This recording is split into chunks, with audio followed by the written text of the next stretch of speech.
Welcome inside Appalachia. I'm Mason Adams. This week, a look back at 2024. The abandoned Fairmont Brine site in Marion County, West Virginia was a common hangout spot. But there's a hidden danger. It is wildly radioactive, and parts of it are really, really dangerously radioactive. Food deserts are places where it's hard to find nutritious food, like disenfranchised neighborhoods in East Knoxville, Tennessee. 3 non-healthy food options to every 1 healthy food option is typically considered quote-unquote food apartheid. And not all bamboo is invasive. In fact, there's a species native to Appalachia. We are looking at baby river cane plants. Little scraggly things, but they have a lot of charisma. You'll hear these stories and more this week inside Appalachia.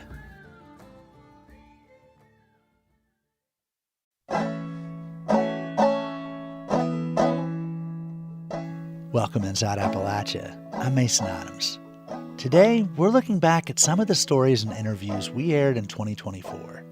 The ones that stood out, or had impact, or took us to parts of the region that don't always get a lot of coverage. And that includes a conversation about the region's legacy of hydraulic fracking. Starting in the late 2000s, fracking brought a natural gas boom to parts of Appalachia. But the natural gas market has been erratic. And in some places, the oil and gas industry left behind dangerous radioactive sites. Justin Noble is an investigative reporter who's covered that issue. In the fall of 2023, he wrote about it for Truthdig in a story titled Inside West Virginia's Chernobyl. A highly radioactive oil and gas facility has become a party spot in Marion County.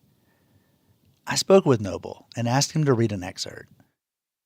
In the booming gas field that is the Marcellus Utica, the industry has been granted so many exemptions, government regulators are so ineffectual, and human health and safety is of so little value that somehow a miniature Chernobyl has been created and left unattended.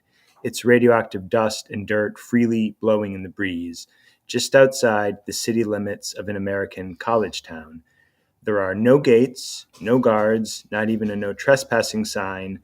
The numerous small yellow notices with radioactivity symbols planted on fences, telephone poles, and random equipment blend into the site's colorful graffiti, just more detritus in a toxic dump. Over the course of 3 separate visits this summer, Gorby, Hunkler, myself, and a Pittsburgh filmmaker named Colin Sheehy entered the site unencumbered, just as countless locals and scrappers have done before us. On each of our visits, the busted-up furniture was arranged in a different manner, suggesting the site's ongoing interest to local visitors. But unlike them, we arrived armed with protective suits and face masks, knowledge about radioactivity, and a fancy Geiger counter. So just in this passage, your kind of description of what this site is, which is basically an abandoned industrial site where locals are hanging out. Like, that rings true to me from my teenage years a little bit, but it seems like there's something else going on here. What did y'all find out? Over the course of my reporting into oilfield radioactivity, I've learned that a lot more comes to the surface with oil and gas development than just the oil and gas. The industry brings a lot of really toxic materials up from deep in the earth. And often you have heavy metals, you have carcinogens like benzene, volatile organics, and you have radioactive metals as well. And one of the most concerning ones is the radioactive metal radium, which is a known human carcinogen. And you have this really big waste stream in the oil field brine that comes up. Industry also calls that produced water. This is a major waste stream across the U.S. 3 billion gallons of oil field brine a day comes to the surface with oil and gas development. And the industry has to do something with that. So the industry has had an interest in trying to, quote, treat that brine, trying to take out the toxicity, take out the heavy metals, take out the radioactivity, and you've got a lot of salt, right? So you can transform that into a usable product, maybe like road salts. And then with the watery component, you can use that to frack new wells. And that sounds really great to the industry. They love to promote that they can take a waste stream and repurpose it for something beneficial.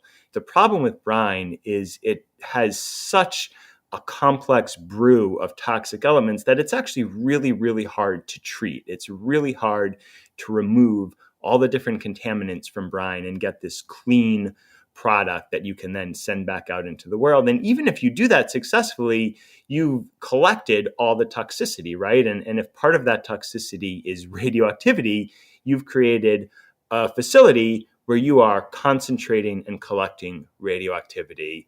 And at this particular site in West Virginia, this is exactly what they were trying to do. They were trying to treat the oil field brine. And if your plan isn't working perfectly, you're going to get gunked up really quickly. And you're building up heavy metals, you're building up radioactivity, and you're building up potentially all sorts of problems. And across the board, these plants fail. Yeah, so we're talking about Fairmont Brine, where that Geiger counter reads about 7,000 counts per minute, which maxes out the unit. You later drive home the point that working at those levels of radioactivity for 1 week would take a worker over yearly limits set by the Nuclear Regulatory Commission. But yet, people, teenagers, can wander in here without being stopped, it sounds like. What's the status of this facility? I think anywhere in America, if you have this kind of busted up industrial site, it's going to be a place where kids are going to want to hang out. And so if you've got this site sitting there up on a hill, right above the Monongahela River, just outside the city limits of Fairmont, which is where this site is, it's an attractive place to just go and hang out. There's grassy fields, there's this big parking lot, there's these weird beat up buildings that you can wander around in, and containers of stuff, all this different equipment.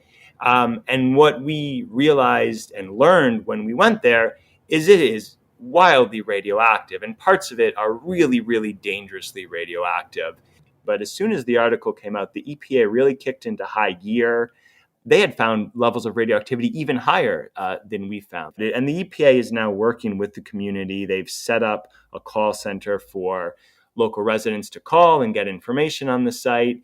And I was told by an EPA official they are in the process of fencing it off and moving forward with this kind of bureaucratic process of studying the facility to see if it really fits the role of a national Superfund site. So they're in the process of, I wouldn't say cleaning it up, but setting it up for a possible cleanup, and at least making sure that people from the town can't move around in it. The other piece of this that's alarming is that this is not a unique situation. You found sites like this elsewhere in Appalachia as well as the U.S., so this is not a singular phenomenon limited to Fairmont Brine. Some of these sites, they often don't operate for longer than a year or two or three because it's a really difficult task to remove all the contaminants. To treat oil field waste is a lot harder than these companies make it out to be. So what you find is, you have a bunch of sites that are currently operating. They're hard to access. No one's going to let you in there and want to show investigative science journalists around. And then you have these abandoned sites that aren't operating anymore, but maybe they're fenced off or they're deep in the woods and there's still a security person guarding it. And Fairmont Brine was different. It was just right off the main road and it was all open, and it was, other people were hanging out there and they were entering it and we entered it just like them. So it was really a rare window to ground truth the concerns that had piled up over time in my reporting. In other instances, such as the Clearwater plant, which is in Doddridge County, just outside West Union, right there along Highway 50 in northern West Virginia, I didn't have access to the site and I still don't. But there's an equal amount of concern, in my opinion. This is another facility that was processing oil field wastewater. This facility claimed that they could take 600 truckloads a day. So if you go around the oil field, you see the brine trucks. They look like these little septic tank trucks. Can hold maybe like 4,000 plus gallons, 600 of those trucks a day. That is a lot of oil field wastewater. And they had grandiose language for how they were going to operate this plant. I mean, they claimed that this Clearwater plant was going to be one of the greatest environmental assets for the oil and gas industry in recent American history. The West Virginia governor was there giving a statement for the opening and the initial press release, proud of it, proud of the state of West Virginia. And there was really big money behind this plant. It cost like $250 million. It involved a union between a Colorado energy company and Terra Resources, which is big in northern West Virginia, and this really savvy, fancy French waste and water management company called Veolia, which has operations all over the world. It kind of represents an opposite end of the spectrum from Fairmont Brine. Fairmont Brine, operated by a company based out of Pittsburgh, pretty local. They got investors, but it's on a different scale than this company, where you actually have a really major company that is known all over the world.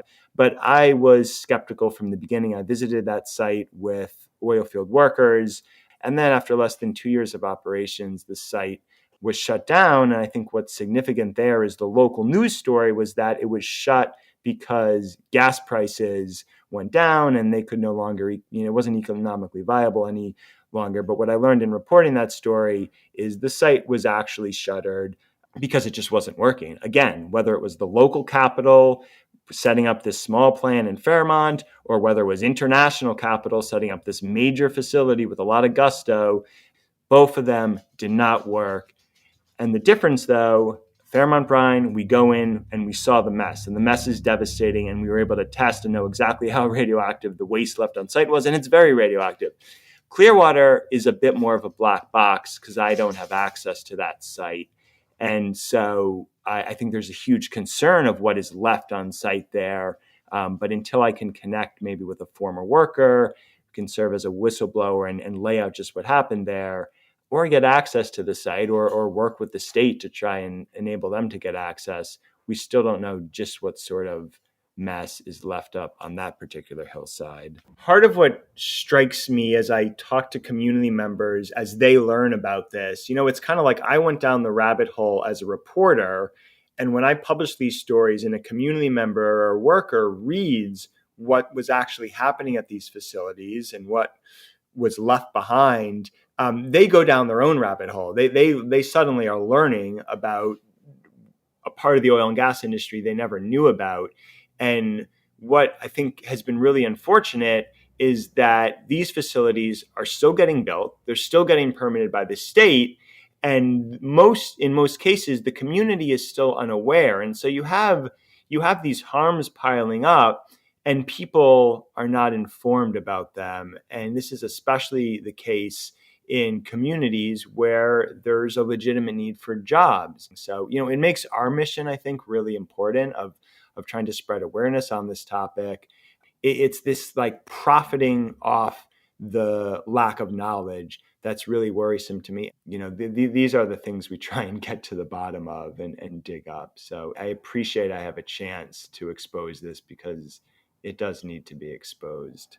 Justin Noble, thank you so much for doing this work. Keep at it, and we'll look out for more stories to come. Thank you so much for coming on Inside Appalachia. I really appreciate it, Mason. I know it's a complex topic. It's a hard topic. There's a lot else to cover right now. And so, thank you all so much for listening and following the work. That was journalist Justin Noble, who's been reporting on radioactivity in the fracking industry.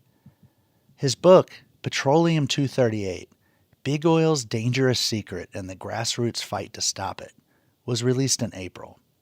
In November, the U.S. EPA confirmed radioactivity at the Fairmont Brine site. Coming up, our year in review takes us to Knoxville, Tennessee, for a story that asks, can wholesome food help heal a community? You're Inside Appalachia. I'm Mason Adams.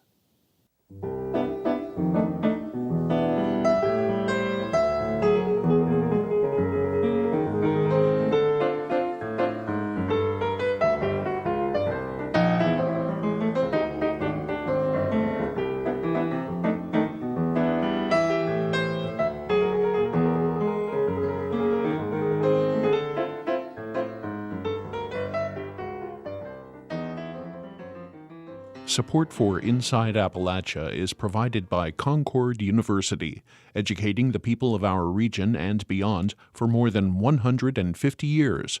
More information at concord.edu.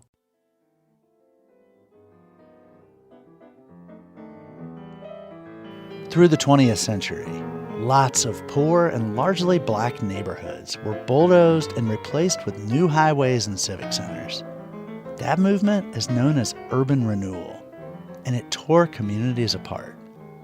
Now, some groups are looking at creative ways to repair. In April, we featured a story about a neighborhood in Knoxville, Tennessee, and a woman there who uses food as a way to heal generations of damage. Folkways reporter Wendy Welch had this story. Right here. Fast food places, another rundown motel. We have a drive-through liquor store. Okay. There is Famika Elliott is driving me down Magnolia Avenue. It's the street dividing East Knoxville from West. The east side is a historic black neighborhood where Famika spent summers with her grandmother. And so if we ride back down Magnolia Avenue, we see that there are 0 healthy food options compared to all of the other fast food options and drive-through liquor stores there. Famika thinks about drive-thrus and other eating options a lot. She's a foodways entrepreneur who brings nutrition-dense foods to East Knoxville shoppers. And she says East Knoxville is experiencing food apartheid. I often say that it's very likely for someone that stays in East Knoxville to either die by a drive-by or the drive-through. Most people have heard the term food desert. It describes a place where food is hard to get without suggesting why access is difficult. Food apartheid is tied to systemic discrimination, and it happens most in politically disenfranchised neighborhoods. 3 non-healthy food options to every 1 healthy food option is typically considered, quote-unquote, food apartheid. It's hard to say what upsets her more about the situation in East Knoxville, what Famika sees or what she doesn't see. As we drive, she points out the former boundaries of the now defunct black business district known as the Bottom. The Bottom was perceived to be one of the richest places in Knoxville when it comes to black Knoxville entrepreneurs and business owners, and that was before urban renewal, gentrification, or what my community calls black removal. Along with businesses, East Knoxville used to have a lot of farms and gardens. Kimberly Pettigrew, director of food systems for the Greater Knoxville United Way, has historic evidence. She found archival photographs and transcripts that point to that history. And you learn things like how many grocery stores existed, how many restaurants existed. There was a seed store. We found a picture. So you don't have seed stores if people aren't growing food. People had chickens. People were farmers and sold that food to white people in the same location where I ran a farmer's market. All that began disappearing in the 1970s, the period of black removal Famika mentioned earlier. It's something that was taken away. It was taken away intentionally. It was long gone by the time Famika was born into a military family based in Knoxville. After graduating university, she planned to launch a career in social work. But she wound up with a food business and a lifelong advocacy goal instead. She wanted her community to have fresh fruits and vegetables available. The way that I see it, we should get back to our traditions and learn how to be self-sufficient and sustainable. I practice the art of Sankofa, which is an African proverb meaning going back and getting it, which is the methodology of going back and restoring our pathways and traditions that made us who we are. And so gardening, farming, we taught folks that prior to it becoming a whitewashed industry now. Famika first provided nutritional advice to a few friends and family members, like her former housemate, Z. Davis. I moved in with Mika, and that's where we started to really have the conversations about eating good foods. Z experienced what she calls tomato envy when Famika began coming home with fresh produce she grew at her mother's house on a tiny second-story balcony. Yeah, it was so funny because she was like, where do you get these tomatoes and peppers from? I'm like, oh, my mom's balcony. Yep. He's like, what are you doing out there? I'm like, oh, we just made a garden. How? When Z moved out, she started her own garden. Famika gave her seeds and ideas, and soon Z had so many of her own tomatoes, she was sharing them with Famika. She'll tell me, she's like, girl, I got so many tomato starts. I'm like, you go, like, come get them. salsa, like, hello, yeah. Famika and Z looked at ways to container garden in small spaces using recycled household detritus. Toilet paper rolls, 2 liters, Milk jugs. yeah. Boxes. Z found in gardening not just healthy food she wanted to eat, but peace she hadn't experienced since launching her fast-paced career in finance. Gardening is honestly a form of therapy in every way, shape, and form. It teaches you patience at the least. And sometimes, like in the world that we live in today with phones, everything is instant. Learning patience and learning how to be present in the moment and just enjoy the fact that your seed sprouted. And then you get to watch it turn into a flower. Famika helped Z with another problem, too. My first job, it was a very stressful job. I had gained a lot of weight. I wasn't healthy. So Famika started making healthy meal plans for her friend. When I first started meal prepping for her, prior to her learning on her own, it was like kind of like a uphill battle. Because it was like, what do you mean I got to portion this all? And what the hell is quinoa? And why am I eating it? Why does it look like that? Yeah, and why does it look like that? Z expected to lose the weight. She hadn't expected to enjoy the experience. What surprised me the most was how easy it could be while it could still taste good. Encouraged by Z, Famika began selling meal kits at the local farmers market.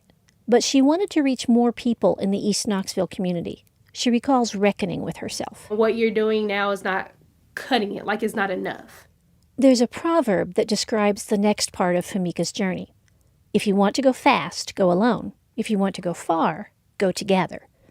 Famika found 3 other foodways activists and entrepreneurs also focused on restorative foodways. Together, they formed an organization called the Rooted East Knoxville Collective. I started Rooted East because I saw a need to bring our Black community back into equilibrium.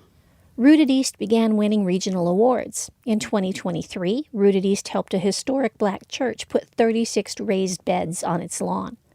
More than 100 beds are on the lawn of that same church in 2024, plus 30 gardens in the larger community. So I also want to see people growing food in our program and in the community, but also coming together over food, breaking bread, learning about, what they've experienced in the city, in their homes, in their lives, in the Rooted East program, just bringing people back together. Rooted East asks where gardens and businesses used to be in the area, seeking the wisdom of community elders along the way, and then attempts to put them back. Famika describes it as hard but rewarding work that should be done within the community for the community, a concept known as Ujima. At some point, we do have to hold ourselves accountable and acknowledge, hey, we've strayed away from tradition and we need to practice Sankofa and practice, Ujima, to where we literally, it's a collective work and responsibility. In East Knoxville, restorative justice grows organically from within the community. For Inside Appalachia, I'm Wendy Welch. That story is part of our Folkways reporting project, which covers arts and culture in our region. In 2024, we featured lots of Folkways stories from reporters based in Kentucky, North Carolina, Ohio, Tennessee, Virginia, and West Virginia. You can find them all at our website, wvpublic.org.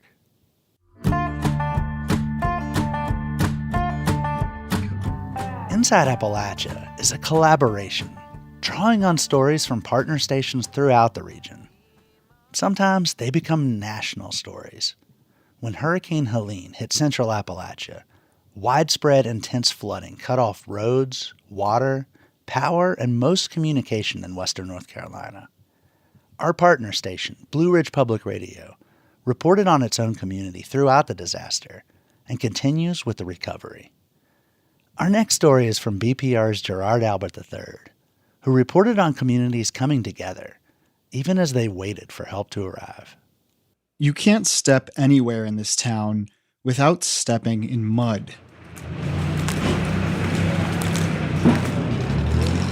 At 5 o'clock every afternoon, the residents of Marshall make their way to the Madison County Courthouse, their clothes and shoes caked in mud. They gather in a half circle around the steps and listen. We've got a few things to mention. The bridge did pass inspection yesterday, so it can be passable. We've got some mobile shower units coming in. Mayor Aaron Haney has been holding these meetings every day, giving out information and asking people what they need. Information from the outside world was almost non-existent, and cell service is still spotty. That left residents in the dark about what was coming next. As far as, has anybody got any questions, any concerns about today? Any word on porta potties? Absolutely. We've got some down here. Yeah. Okay. Post office. And post office. As rain from Hurricane Helene fell, the French Broad River crested at 20 feet and ripped through downtown Marshall. On the buildings that are still standing, the high water mark is past the ceiling. There was so much mud on the roads that it took days to bulldoze a path for cars to drive through. Volunteers have been working to shovel off sidewalks and clear buildings. These town halls, happening all over the region, show how resourceful a community can become when they're essentially cut off. Does anyone need a sump pump? Does anybody need a sump pump? That's why I've never been to. Yes? Here's your man. Come see him. Do you know if we got a phone in our basement? Are we going to do these 5 o'clock meetings every day? These are community meetings, so if y'all want them, come together. Communities across Western North Carolina are still dealing with trying to communicate with limited cell service. These town halls serve as a lifeline for information, supplies, and sometimes just socializing. All right. If anybody can tell me what day of the week it is, that'd be a good way to start. Wednesday! Lisa Jennings organized daily meetings in Black Mountain near the town square. Last week, she addressed dozens of residents who took notes and filmed on their phones. Chief of Police Steve Parker and Public Works Director Jamie Matthews were there too. I know we are hot, we are stinky, we are thirsty, but now we have more resources, so we want to give ourselves some grace. I think I've hit my crash zone and I'm in exhaustion. Who isn't exhausted here? Who isn't exhausted? I know people's getting tired, and I know emotions can get involved and people can get snappy, but I will say the sanitation process has been going so smooth, and that's coming from staff. And that's because of you guys. That's because of the community. Just work together, stay calm. We're going to get through this thing.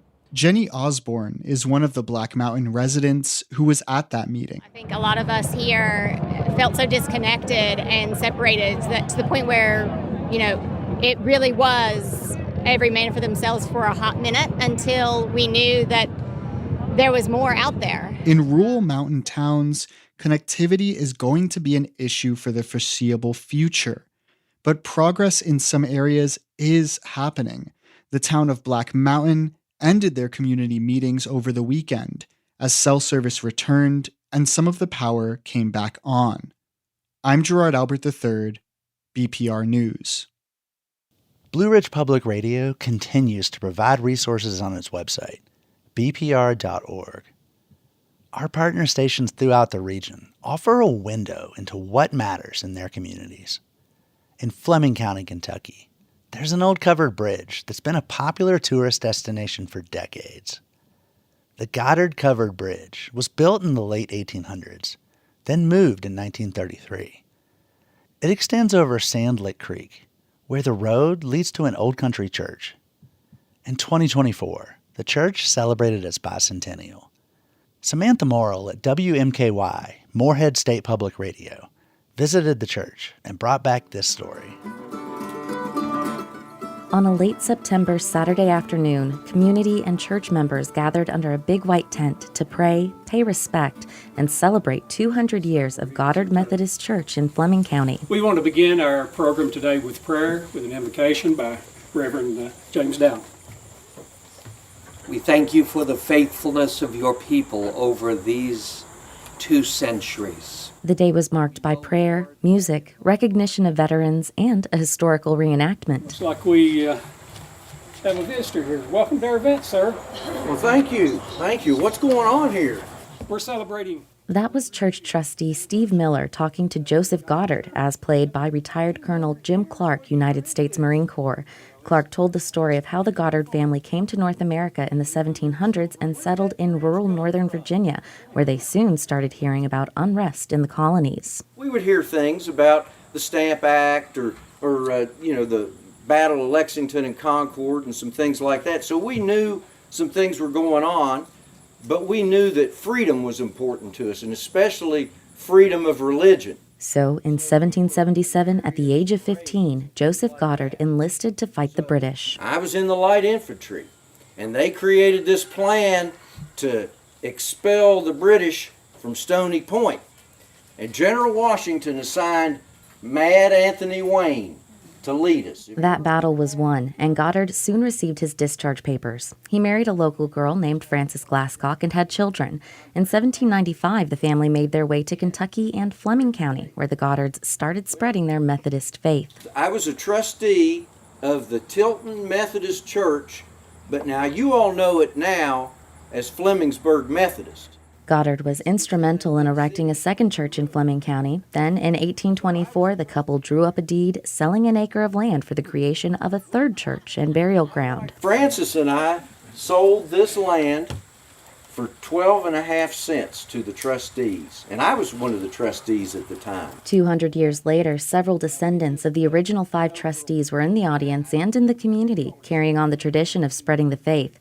Brenda Plummer is president of the Fleming County Museum Society and has been a member of the Goddard Methodist Church her whole life. In the past, I've been a Sunday school teacher, I've been a youth group leader, I've been a vacation Bible school teacher. For decades after it was built, the church was the central hub of the community. Looking at the place now, you would never know it, but there used to be a school on the other side. There were at least 3 stores on the other side of the road. There was a phone exchange. There was a grist mill. None of those structures exist anymore, but the church is still central in the hearts of the congregation, with birthdays, anniversaries, funerals, and more still bringing them together. Plummer says a common request is for weddings. Some are familiar with it, some are not. They just like the setting. A sentiment difficult to deny on that sunny afternoon. The newly reopened Goddard White Bridge just outside the front door. On the day of the bicentennial celebration, the bridge had drawn some visitors of its own. So today, me and my sweet peoples are traveling through Kentucky to see all the covered bridges. That's 31-year-old Maria Grimsley, about halfway through her journey to see all the state's historic covered bridges, 3 of them in Fleming County. I think they're beautiful, just the scenery and how old they are, and just to know that people back then traveled through what I'm seeing right now. Built at an unknown date, it was moved to its current location in the early 1930s. However, Brenda Plummer says the bridge is synonymous with the church. You can't think of one without the other, because when you drive through it every Sunday or Sunday night or Wednesday night or Vacation Bible School week, that's the way for many, many years, that's the way you came. Pastor James Doughton says the congregation of 30 to 35 people is similar in size to what it would have been in 1824. He attributes the group's strength to the legacy of Joseph Goddard. We celebrate all of that history and thank the Lord for His faithfulness over the last 200 years and for the people here. And He walks with me and He talks with me and He tells me I am His own. For WMKY, I'm Samantha Morrill.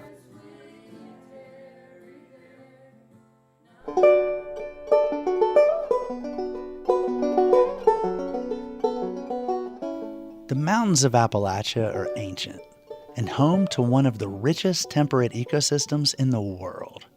We've got an amazing array of plants and animals, including ones that live in close proximity to human beings. Author Erica Hauser wrote a book about it titled The Age of Deer, trouble and kinship with our wild neighbors. In 2024, producer Bill Lynch spoke with Hauser. When can you first remember encountering a deer? I grew up in southwestern Pennsylvania, outside of Pittsburgh. One of my earliest memories of deer, I was 7 or 8 years old, and I was over at a friend's house. We were playing in her yard. It was late fall, deer hunting season, and I remember seeing her dad and another guy emerging from the woods and dragging a deer that they had just shot. And they were pretty far away. We were looking down a power line cut. You know, we could see them a long way off. And in my memory, they're still very far away. I don't think we waited for them to make it back to the yard with the deer. I think we went inside before they got there. So it's not a close range image of the deer that has stuck with me, but it is very vivid. I do remember that well, and it made some kind of impression on me. Although there must have been lots of live deer that were around when I was growing up, I don't really have memories of living ones. I remember that one, and I remember seeing, trophy heads in people's houses. That's what has stuck with me. Your background, book bio mentions that you're a poet, journalist. Mm-hmm. You've covered culture and environmental issues, and you're also a teacher. So how did you get to a book about deer, especially one that, like this one, which isn't exactly a hunting guide or even a scientific treatment? It's a very broad kind of book. Right. I hope nobody will look to this book for hunting advice. They will be disappointed. But I came to the topic kind of very slowly and gradually. Didn't come to me in a flash or anything like that. But I did have those early memories of deer and just kind of an awareness that they're always around. They're always kind of at the edges. And as an adult, as I was kind of becoming a writer, I had gotten really interested in questions about nature and humans and what we even mean when we use that word nature. What are we saying when we say that something is natural? And at some point, I realized that deer would be a really good topic for digging into some of those questions. Were they always this close to us? I would say probably not, but they are edge creatures. We tend to associate them with wilderness and deep forests and kind of untouched lands. And in fact, their best habitat is on the edges. Native Americans, for example, used to do controlled burns in order to kind of create clearings. And the low, brushy vegetation that grows back from that is great deer food. So they were doing that to attract deer and sort of create habitat for them. In our contemporary world, we have created edges everywhere. Kind of paradoxically, that's why deer can thrive so well among us in our cities and our suburbs. They find lots of food where, let's say, a park meets the woods or along roadsides or, obviously in our backyards. With doing this book, did it change how you looked at how we're adjacent with or parallel to nature? Yeah, I think a lot of things changed for me during the writing of the book. One of the big stories that the book tells is about the decline and then the recovery of deer populations through history. That's not a story that most people are aware of, I don't think. A lot of us know about what happened with bison, which is similar, that they were, nearly wiped out and then they recovered somewhat. With deer, it's a really similar story, but we just have largely forgotten it. And part of that story is about the deliberate restocking of deer in many states. This was in the early 20th century. The conservation movement was getting started, and there were various things that were done to try to help deer recover because they had actually become locally extirpated in many places, and there were entire states that had no deer at all. It's so hard for us to picture that.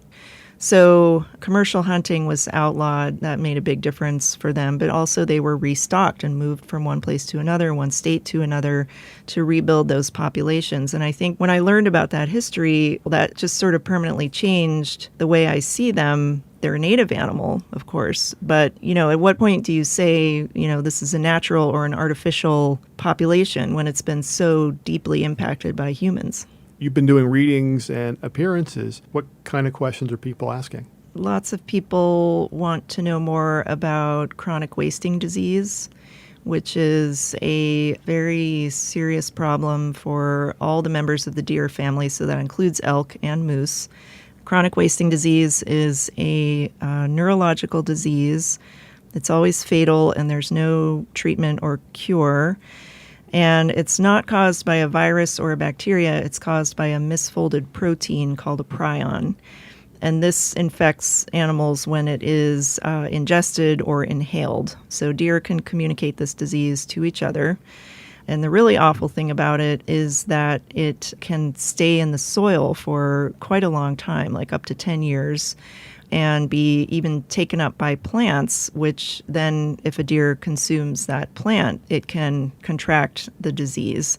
Chronic wasting disease, we've only known it to be around since the late 60s, and it's now spread to more than half of the states in the U.S. It was recently found in Yellowstone National Park. It's not known at this point ever to have passed to a human, but it is closely related to mad cow disease, which we know can and has passed to humans. What's next?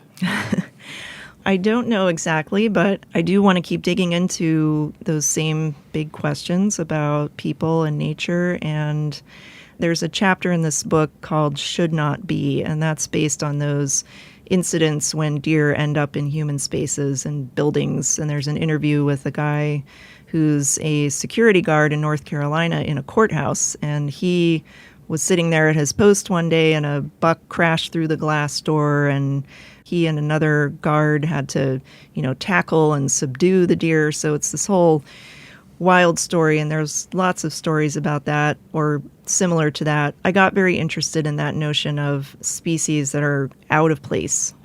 So I'd like to do something that tells some of those stories about plant and animal species that are, for one reason or another, not in the right place. And that's kind of in quotations.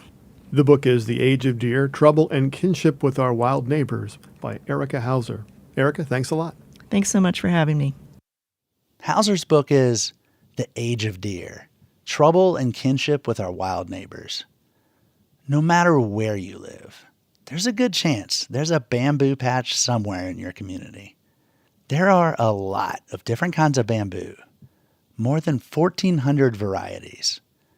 The most common type in the U.S. is golden or fishpole bamboo, which comes from China. It's sometimes used for landscaping, but can be wildly invasive. America has a native species of bamboo, too. It was once commonly found in Appalachia near streams and rivers, but was nearly wiped out. As Radio IQ's Roxy Todd reported in the summer of 2024, a group of mostly volunteers is trying to restore the plant in southwestern Virginia. It's hard to imagine someone more enthusiastic for a plant than Laura Young is about river cane. We are looking at baby river cane plants. Little scraggly things, but they have a lot of charisma. Young works with the Department of Conservation and Recreation. We're standing beside her truck, and in the bed are 4 little plants growing in sandwich bags. They're humble little things, little more than stalks of grass. They look a little like bamboo plants. River cane is really amazing for stabilizing stream banks. Young says this plant helps prevent erosion and can withstand floods. It can also prevent the spread of invasive plants. As babies, river cane are a few inches tall, but eventually they could grow to 30 feet. River cane is grown commercially, but the plants are difficult to find and fairly expensive. In 2021, Young and 10 volunteers started growing river cane in sandwich bags, using roots from an existing strand in Lee County. They nursed the plants on their porches. After the plants were big enough, they transplanted them along the Powell River. We saw that this needed to come back since it exists in so small of an area of its native range, and it does so many amazing things. River cane used to grow along just about every river and stream bed in the eastern and central United States. Many indigenous people used river cane to make baskets and weapons, and they helped maintain the plant. But with more development along riverbanks, river cane began to disappear. The river's really beautiful. We like to look at it, so we clear off the vegetation so you can see it. Cows also like to eat it, which is another reason it faded from the landscape. Apparently it's really delicious. So cows have come through and really just mowed that down. There's even a traditional fiddle song called Cattle in the Cane. Young says this plant plays an important role for several animal species. It's great for habitat for migratory songbirds, and then there's also a lot of rare moths that we track that this is a specific host plant for. So this is the only thing that those moths can eat. If this plant is not there, the moths are not there. The first year Young and her small army of volunteers grew river cane, the results were better than she'd hoped for. And it doesn't take a lot of technical expertise to grow these plants. This is something that a 6th grade class could do. Young began recruiting more volunteers and scaled up, planting more river cane.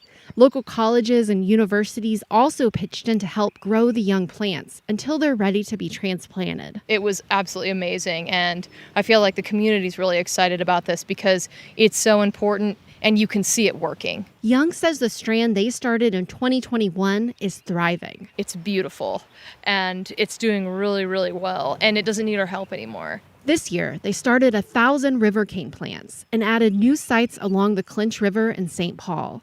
The plants are just off a walking trail, so people can see them easily. Young says she hopes they can eventually expand into other watersheds across Southwest Virginia to help river cane return to the landscape. In St. Paul, I'm Roxy Todd.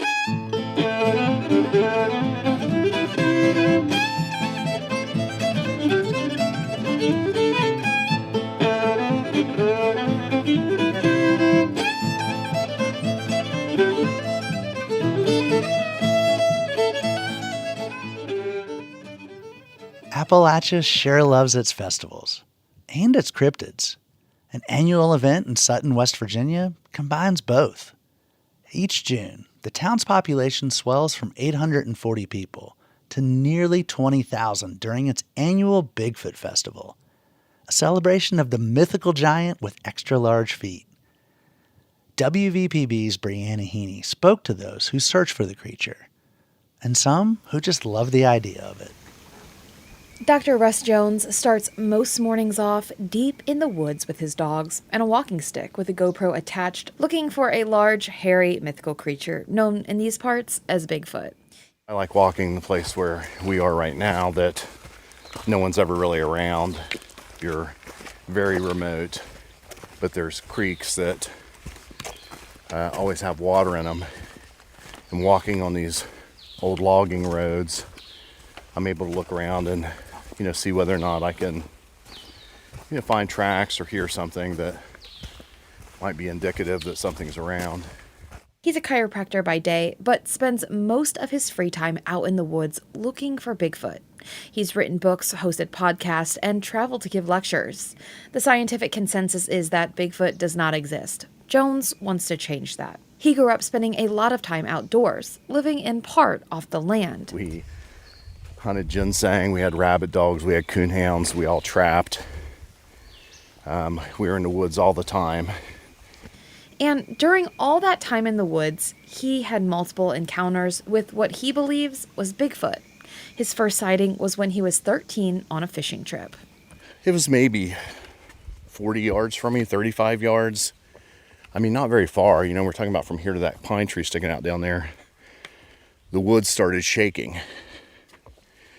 And now I would know that this is a very typical Bigfoot behavior of shaking trees, shaking bushes, kind of an intimidation behavior. Stories like the ones Jones tells are part of Appalachian folklore. And all the stories in Sutton this past weekend were about Bigfoot.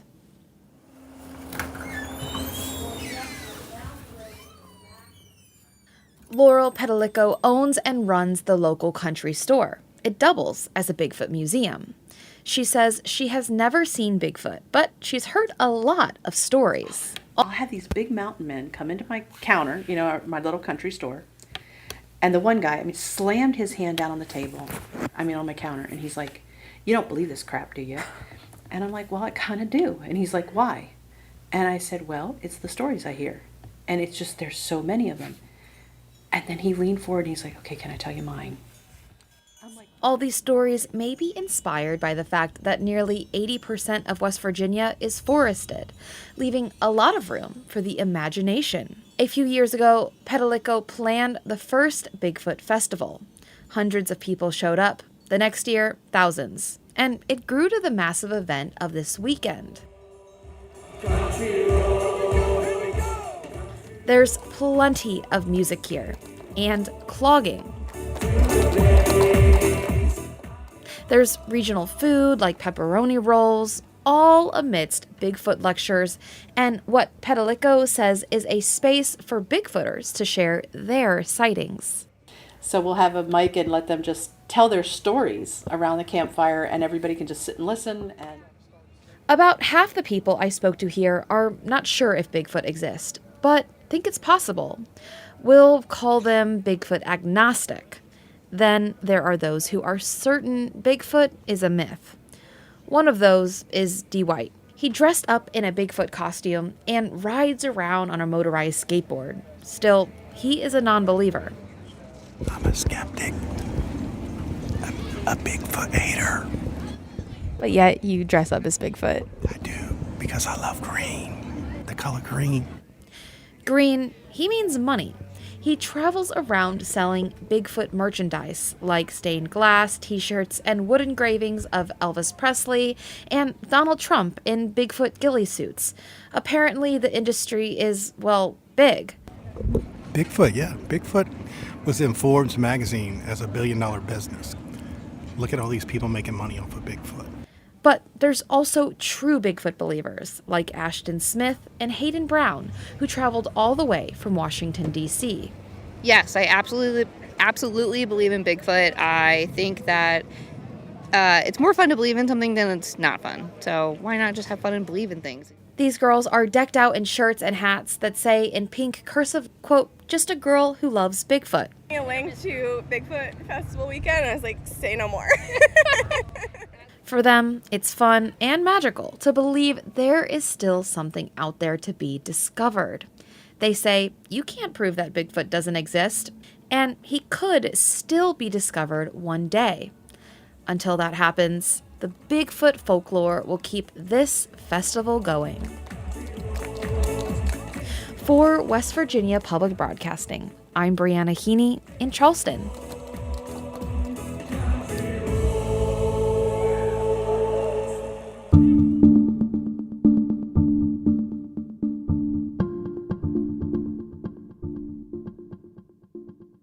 We appreciate all y'all who tuned in, downloaded, subscribed, and listened to Inside Appalachia in 2024. Happy New Year. Until next time, thanks for joining us as we journey throughout Appalachia. Our theme music is by Matt Jackford. Other music this week was provided by Kaya Cater, Bob Thompson, Caleb Cottle, Noam Pickleney, and Blue Dot Sessions. Bill Lynch is our producer. Xander Alloy is our associate producer. Our executive producer is Eric Douglas. Kelly Libby is our editor. Our audio mixer is Patrick Stevens. We had help this week from Folkways editor Nicole Musgrave. You can find us on Instagram @InAppalachia. You can also send us an email to insideappalachia@wvpublic.org. Visit wvpublic.org/InsideAppalachia to subscribe or stream all of our stories. Or look for Inside Appalachia on your favorite podcast app. Inside Appalachia is a production of West Virginia Public Broadcasting.